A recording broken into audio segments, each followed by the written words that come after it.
It was about midday, and I was right in the middle of London, had to go from one railway station to another to catch my train home. I was 3 months away from my 13th birthday. And all of a sudden there was this terrible noise. I never heard anything like it before.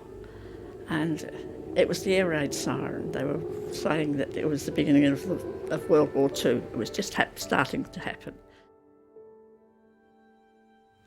And I'd been in the Junior Red Cross before I went away, and they called us all to do further training so that we could help during the war, because most of the nurses would be occupied in the forces and would be sent overseas. So they mobilised everybody that they could that had any experience at all.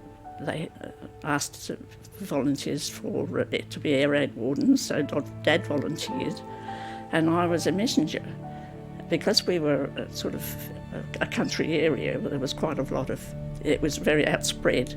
There was 12 other posts which were scattered around the town. We had to relay all the messages because the posts didn't have landline phones either. It was just the main post that was where my dad was working from that had the phone. So we had to take messages where bombs were dropping or what was happening and that sort of thing. And we recycled everywhere. We covered hundreds of miles in the course of the war, I can tell you. And I was cycling across the track across the common to go home because I lived very close by. There was a doddlebug. A doddlebug is one of those pilotless planes. They were used towards the end of the war, and they were very frightening. I think everybody was more scared of those than they were of the planes, because you knew when they were overhead that they were likely to drop bombs over you. But these, had no pilot. Once their engine stopped, you knew that they were going to come down. You didn't know if it was going to be straight down or on an angle or circle around or what it was going to do before it actually landed. This day, it stopped. And I just dropped my bike, didn't think to keep riding, dropped the bike and ran.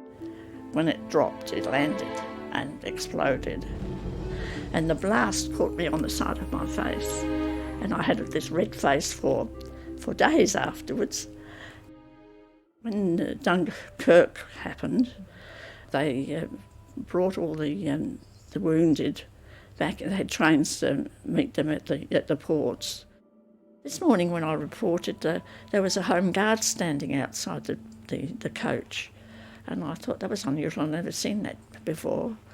When I got on the coach, I could see the reason why. They were all German prisoners. And I suppose, they weren't going to do me any harm, but it was just to sort of set me back a bit to see that, I perhaps needed guarding. But once you got on board, and you knew that they were not capable of harming you anyway, and it was, just your duty to help them and care for them until they got them to hospital. Something you'd never forget, the actual. When they did the evacuation of Dunkirk, especially with all the small boats. I don't really know how they organised it, because all these tiny boats, as well as liners and actually some of the naval vessels were in the evacuation. But it was just so mind-boggling to actually, when you saw it, and even now when you see it in films and things on the television, it really still brings a lump to your throat.